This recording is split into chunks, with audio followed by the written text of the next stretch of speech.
Assalamualaikum dan selamat datang ke Pala Bola News. Seperti biasa, Pala Bola News akan menyajikan berita bola sepak terbaik kepada anda semua pada setiap hari.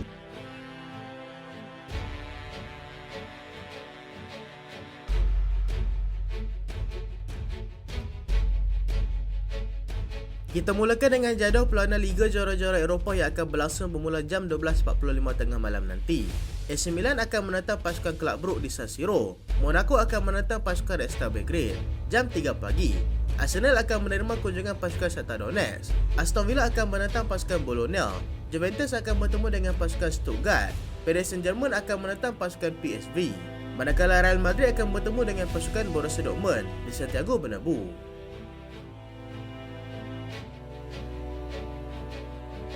Andres Iniesta sahkan peranan baru beliau dalam bola sepak. Selepas mengumumkan secara rasmi persaraan beliau sebagai pemain bola sepak profesional, Andres Iniesta mengesahkan yang beliau akan memegang peranan baru dalam sukan yang digemarinya ini.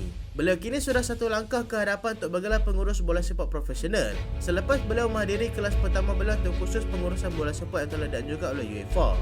Iniesta juga mengakui yang beliau sebenarnya suka untuk meninggalkan terus sukan yang amat diminatinya ini, tetapi di atas faktor usia, dia terpaksa mengubah haluannya kepada peranan yang lebih sesuai.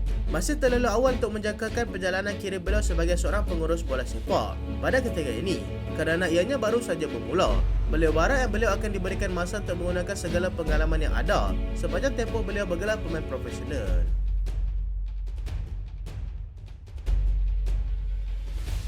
Virgil van Dijk semakin hampir lanjutkan kontrak baru bersama dengan pasukan Liverpool. Kapten pasukan Liverpool, Virgil van Dijk, memberikan bayangan yang dia semakin hampir untuk terus kekal bersama dengan pasukan Liverpool beberapa musim lagi. Menurut daripada satu kenyataan yang dikeluarkan baru-baru ini, Van Dijk memberitahu yang dia kini sedang melakukan perbincangan mengenai kontrak barunya bersama dengan individu sepatutnya. Perkembangan terbaru ini nyata memberikan sedikit kelegaan kepada hampir seluruh penyokong Liverpool kerana kontrak semasa dia akan tamat pada akhir musim nanti. Perkara ini bagaimanapun masih berada di tahap perbincangan, dan apa yang positif adalah perbincangan mengenainya sudah pun bermula.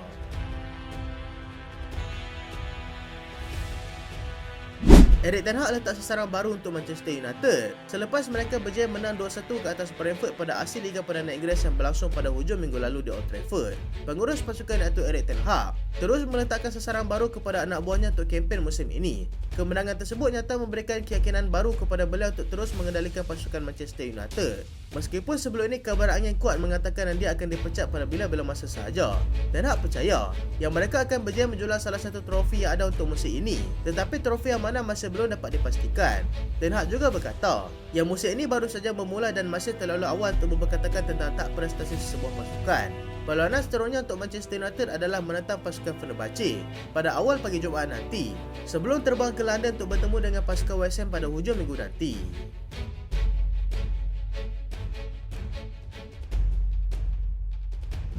Ancelotti sahkan Diogo Jota tidak akan beraksi dalam Liga Juara-Juara Eropah. Pengurus pasukan Liverpool, Ancelotti, mengesahkan yang mereka akan berkunjung ke Red Bull Arena untuk menentang pasukan Leipzig dalam aksi Liga Juara-Juara Eropah tanpa penyerang utama mereka, iaitu Diogo Jota.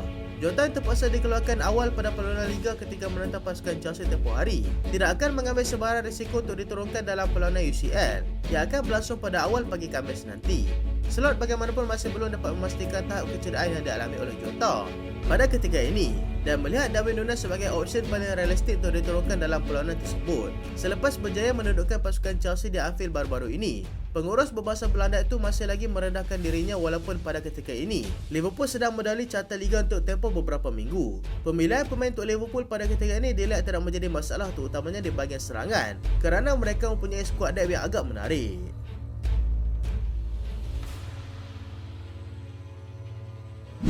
Punca Arsenal tewas mengejut adalah kerana kurang keyakinan. Arsenal yang baru saja menerima kad merah ketiga mereka untuk musim ini ketika mereka tewas mengejut kepada pasukan Bournemouth pada hujung minggu lalu. Mendedahkan punca sebenar kekalahan tersebut adalah disebabkan kurang keyakinan. Perkara tersebut didedahkan sendiri oleh pemain tengah mereka iaitu Thomas Partey yang juga bermain dalam perlawanan tersebut. Dengan berkata kad merah yang diterima oleh Saliba telah merubah segalanya dalam perlawanan itu.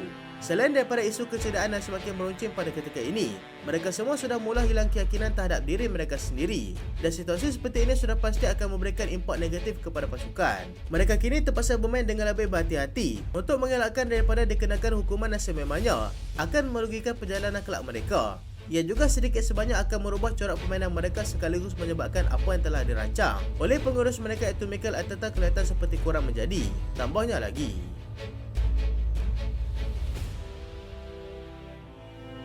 Erik ten Hag tak sabar jumpa Mourinho.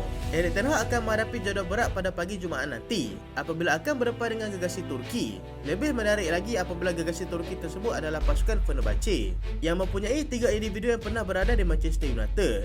Mereka adalah Fred, Sofyan Amrabat dan Jose Mourinho sendiri. Meskipun terlihat sulit, Erik ten Hag mengambil ini sebagai cabaran dan mengakui dia tak sabar untuk bertemu dengan Mourinho. Ini adalah game besar untuk kami berdua. Saya sangat teruja dan tidak sabar untuk bertemu dengannya, kata Erik ten Hag lagi. Kali terakhir mereka bertemu adalah ketika final Europa League pada tahun 2017 yang lalu, di mana Erik ten Hag pada ketika itu yang melatih pasukan Ajax terpaksa aku dengan kekalahan kepada Mourinho yang melatih Manchester United dengan keputusan 2-0 pada ketika itu.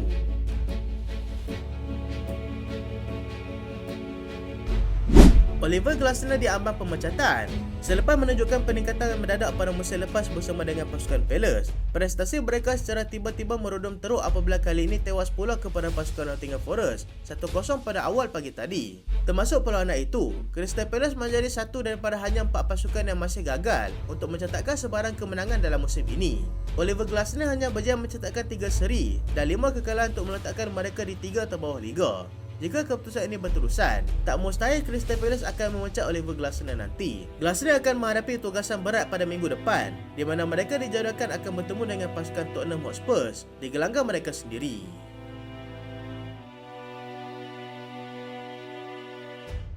Leny Yoro sudah mula berlatih. Satu berita gembira untuk fan Manchester United, iaitu pemain termahal yang dibeli mereka pada musim panas yang lepas, iaitu Leny Yoro, sudah kembali daripada kecederaannya.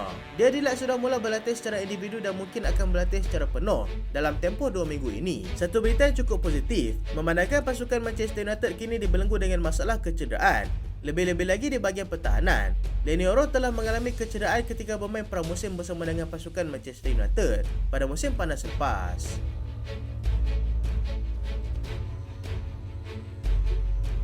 Ini peluang saya, kata Kelleher.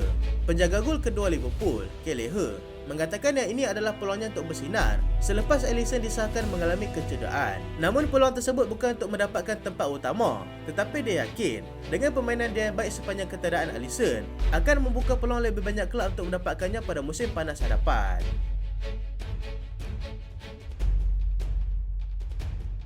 Ronald Araujo dalam perhatian. Manchester United dan juga Chelsea sedang memantau rapi situasi yang sedang melanda Ronald Araujo di Barcelona pada ketika ini. Barcelona dikatakan akan mengurangkan harga Araujo sekiranya perbincangan lanjutan kontraknya yang akan tamat pada 2026 nanti gagal menemui kata sepakat.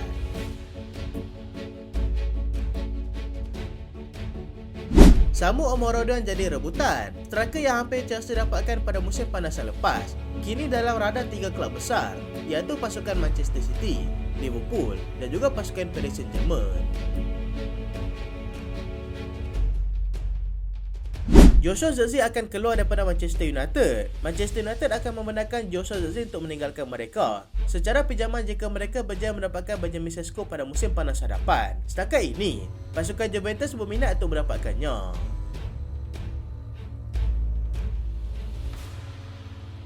Messi ajak Ansu Fati ke Inter Miami. Legenda kepada pasukan Barcelona, Lionel Messi, telah mempelawar pemain Barcelona yang masih lagi gagal mendapatkan kepercayaan Hansi Flick, iaitu Ansu Fati, supaya berhijrah ke Inter Miami.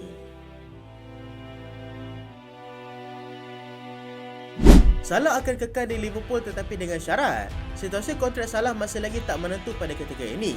Salah dikatakan telah mengeluarkan kata putus di mana dia akan kekal di Liverpool sekurang-kurangnya sehingga 2027 nanti, sekiranya Liverpool menawarkan kenaikan gaji yang lebih tinggi. Ketika ini, dia sudah pun menjadi penerima gaji paling tinggi di Liverpool, iaitu £350,000 seminggu.